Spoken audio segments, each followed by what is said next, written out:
Jair Messias Bolsonaro nasceu em 21 de março de 1955, na cidade de Campinas, interior de São Paulo, conforme registrado em sua certidão de nascimento.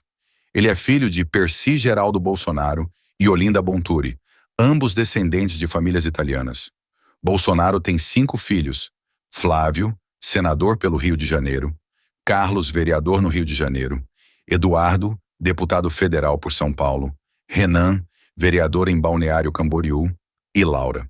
Seus filhos são frutos de diferentes casamentos.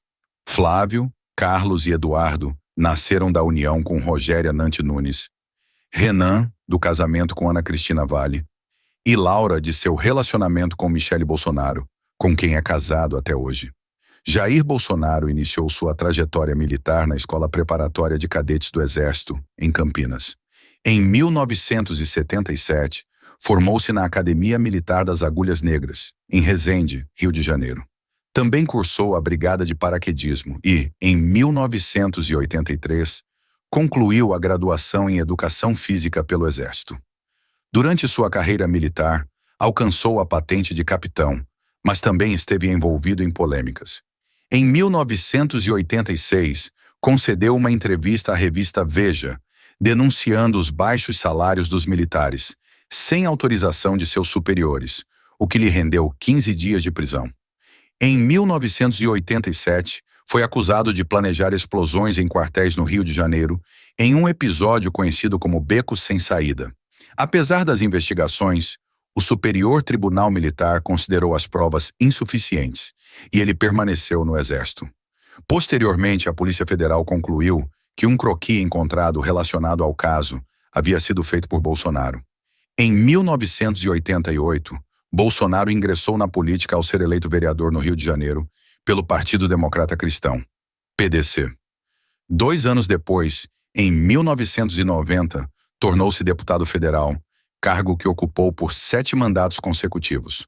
Ao longo de sua carreira política, passou por diversos partidos políticos, como Partido Democrata Cristão, Partido Social Cristão, Partido Social Liberal, Partido Liberal, ao qual se encontra hoje.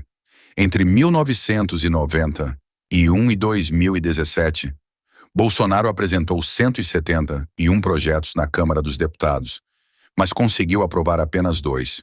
Um que ampliava a isenção de IPI para bens de informática e outro que autorizava o uso da fosfoetanolamina, conhecida como pílula do câncer, posteriormente comprovada como ineficaz contra a doença. Em 2018, Bolsonaro lançou sua candidatura à presidência pelo PSL, tendo Hamilton Mourão como vice na chapa Brasil acima de tudo, Deus acima de todos. Durante a campanha, sofreu um atentado à faca em Juiz de Fora, precisando passar por cirurgia.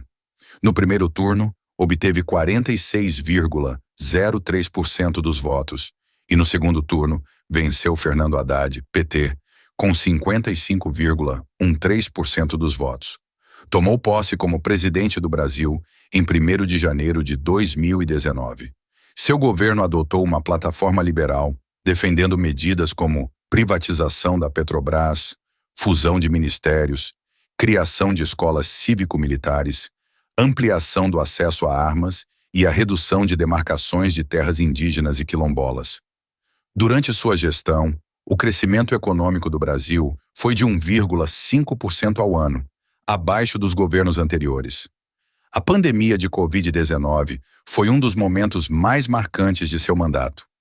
Bolsonaro foi criticado por minimizar a gravidade da doença, questionar a eficácia das vacinas e demorar a tomar medidas de contenção. A CPI da Covid investigou sua atuação e apontou crimes cometidos pelo governo federal durante a crise sanitária. Em 2022, concorreu à reeleição pelo Partido Liberal, enfrentando Luiz Inácio Lula da Silva, Partido dos Trabalhadores. No primeiro turno, obteve 43,20% dos votos. No segundo turno, perdeu a disputa por uma margem estreita, 50,90% para Lula contra 49,10% para Bolsonaro. A eleição foi a mais acirrada da nova república, com uma diferença de pouco mais de 2 milhões de votos. Após a derrota, Bolsonaro tornou-se o primeiro presidente da nova república a perder uma reeleição. Nos últimos dias de seu governo, viajou para os Estados Unidos e não participou da cerimônia de passagem da faixa presidencial, quebrando um protocolo que vinha sendo seguido desde a redemocratização do Brasil.